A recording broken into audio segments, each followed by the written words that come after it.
Daniel's pages on Facebook, LinkedIn, and also the YouTube channel to get notified for future events and program updates. So let's get started.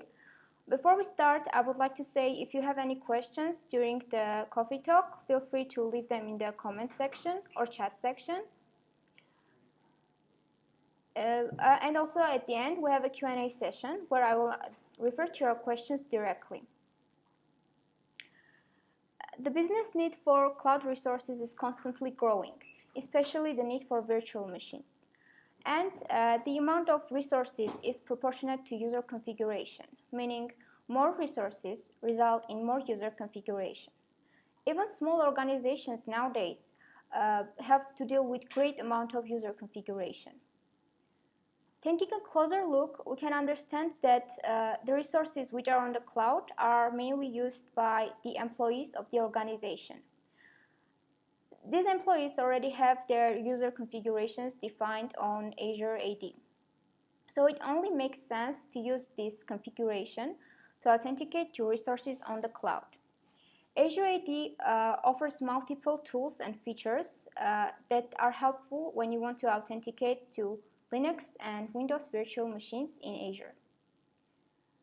Here's a short outline of what I will cover today. First, I will talk about Azure Active Directory and the benefits it has. Next, we'll take a closer look at each of these features and tools and understand how are they helpful.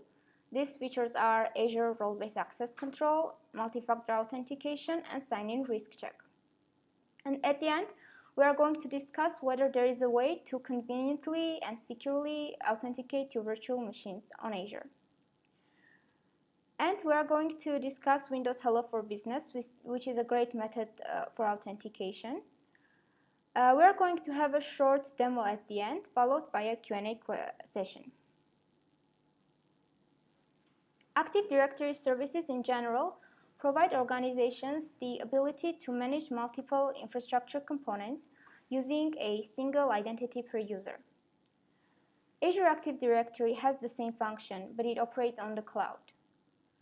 Azure Active Directory, or Azure AD for short, allows to authenticate to both external and internal resources.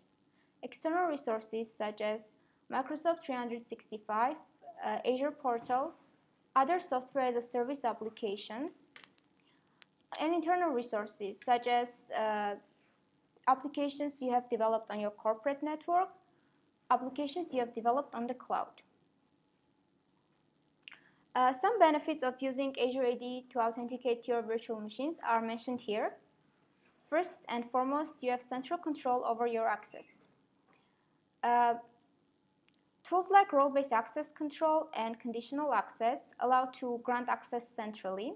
What they also do is that they allow to track which employees have access to which resources, how much access they have, and how they authenticate to their resources.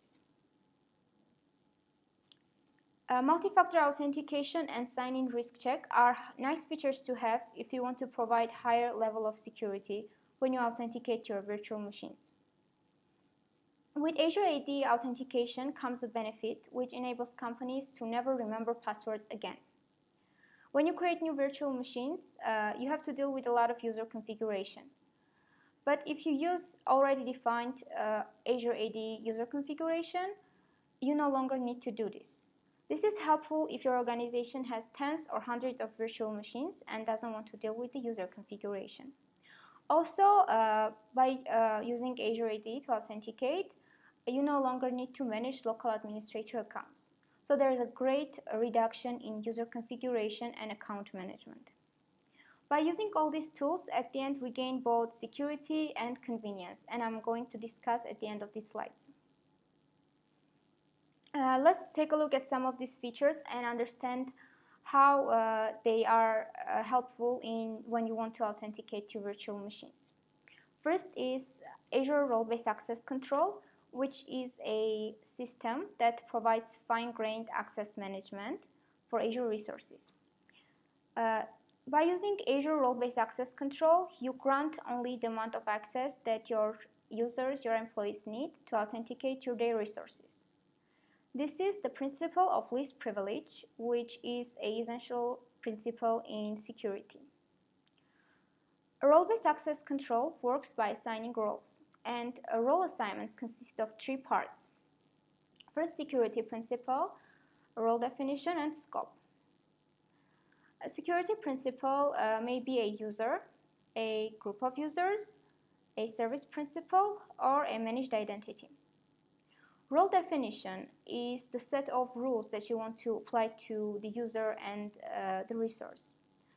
There are hundreds of already built-in rules on Azure, but you can define your own if you don't find any in the built-in roles and want to define your own. The scope is the set of resources to which the assignment applies to, and it can range from management groups to subscriptions to resource groups down to individual resources. And role assignment is the action of attaching a security principle to a role definition at a particular level of scope. In this example, we can see that a group is attached to a contributor role at the level of resource groups. Multi-factor authentication provides higher level of security. If you use only a password to authenticate, it leaves a room for attacks. It is insecure. Multi-factor authentication works by prompting the user for additional forms of authentication besides their password. Multi-factor authentication on Azure AD works by requiring two or more of the following. First, something you know. This is typically your password or your PIN.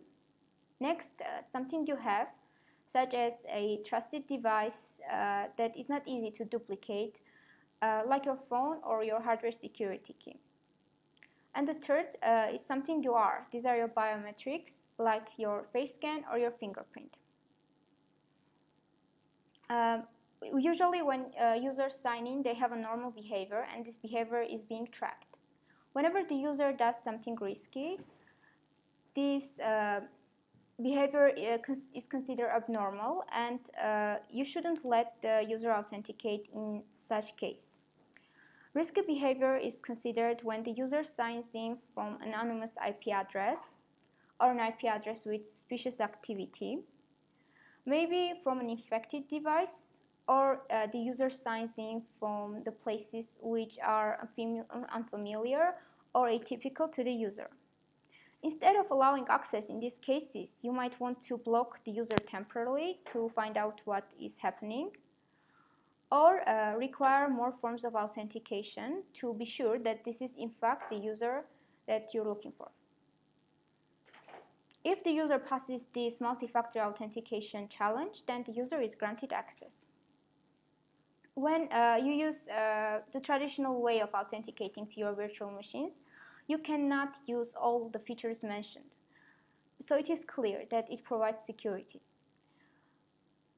We talked about the security bit, but we haven't talked about the convenience. We know that this graph shows that authenticating with passwords is really convenient, but highly insecure. Authenticating with multi-factor authentication, on the other hand, is highly secure, but also it is inconvenient for some users. So we need a way that is both convenient and highly secure.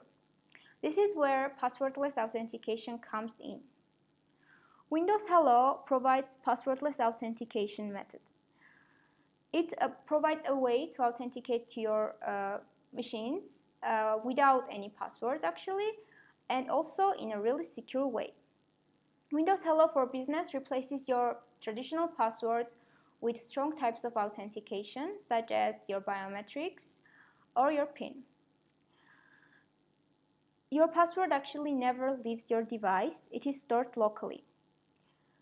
This provides security over your credentials because your credentials are constantly subject to attacks such as phishing attacks, network attacks, or even server breaches, which are totally not up to you. Also, remembering passwords sometimes can be a hard task because nowadays passwords are long and complicated. By using Windows Hello, you can authenticate to Microsoft accounts, to Azure Active Directory accounts, and also simply Active Directory accounts. Let's try to understand how Windows Hello for Business works. The identity provider assigns the key when your device is registered.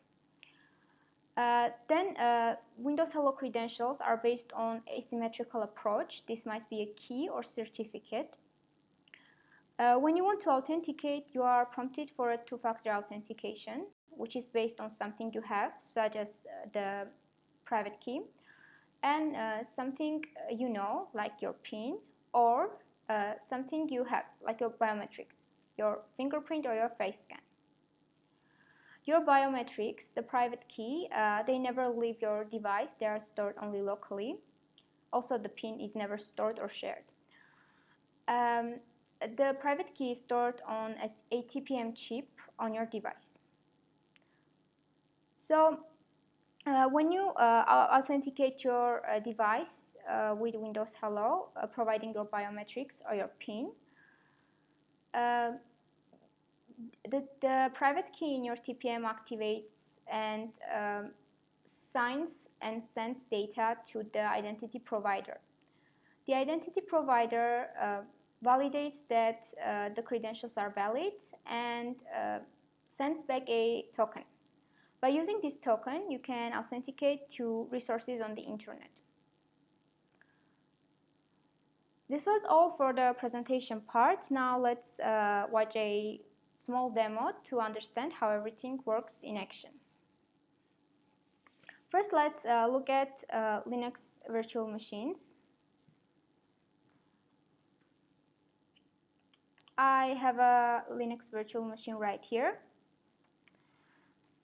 First, you need to make sure that under the extensions,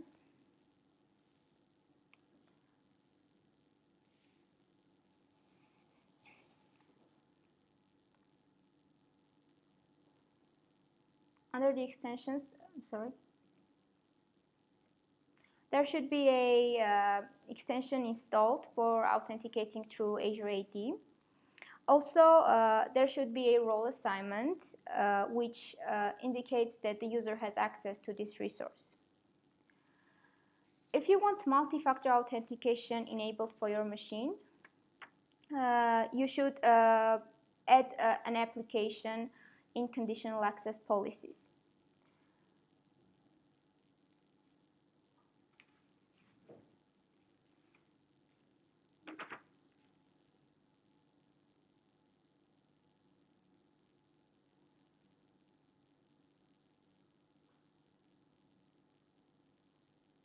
Let's go and see the extension. This is the extension I was talking about, Azure AD Login for Linux, and it has to have a provisioning succeeded state. Next, let's go and see the role assignment.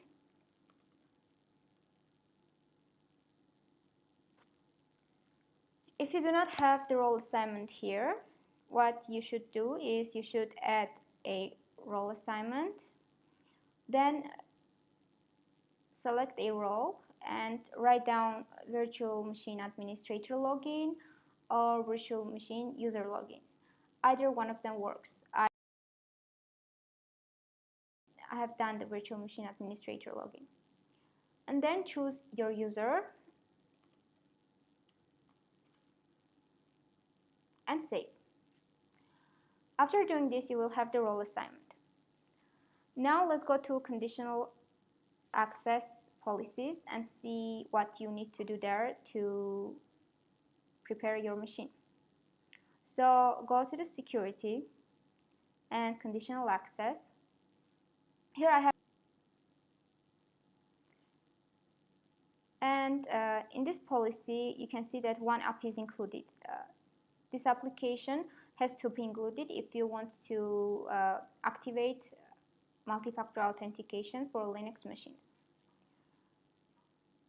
And also you have to enable multi-factor authentication here, and not forget to add users if there are specific users you want to add. I have added myself here. Okay, then you turn on this policy and save. Let's see how authenticating to Linux virtual machine works. First, let's go to the command prompt. Now we need the IP address of our virtual machine.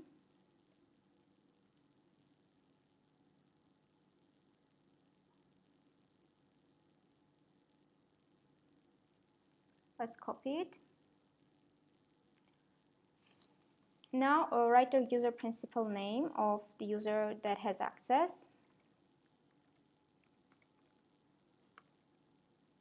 And and paste the IP address. And now you need to go through this link, microsoft.com/device-login, and enter this code. Let's do it.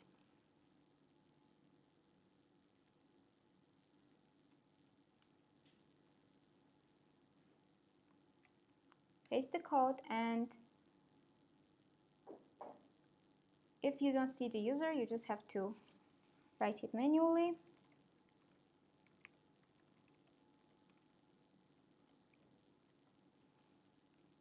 And enter your password.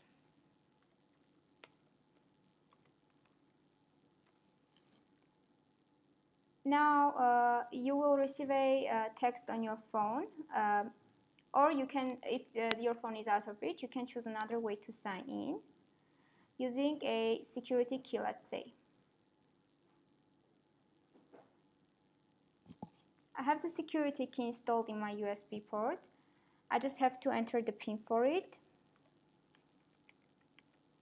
and enter. Now it asks to touch the security key. If I do so, I will be successfully authenticated. Here you just press enter when you are ready. I think I lost internet connection. Let's try again really quickly.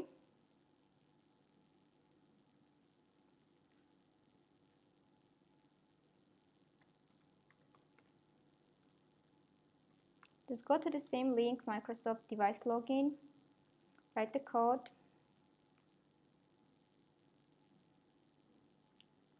follow the same procedure.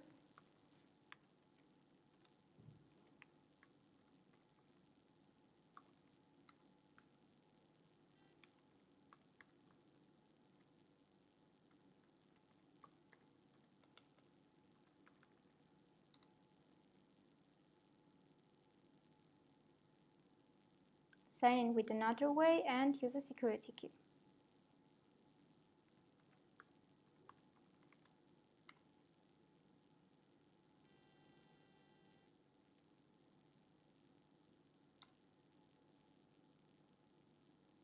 Okay, now we are successfully signed in.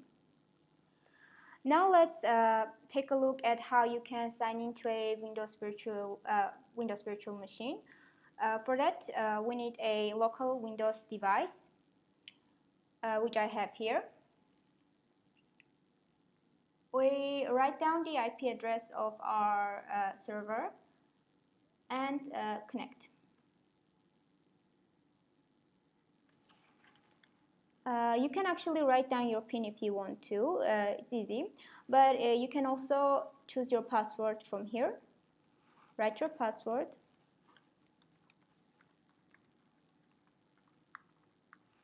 And enter.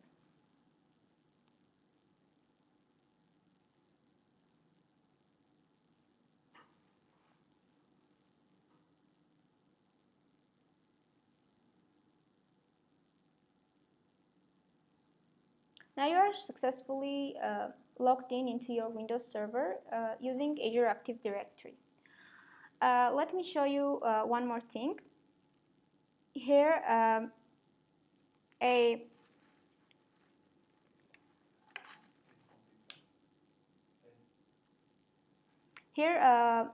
we have a Windows virtual machine.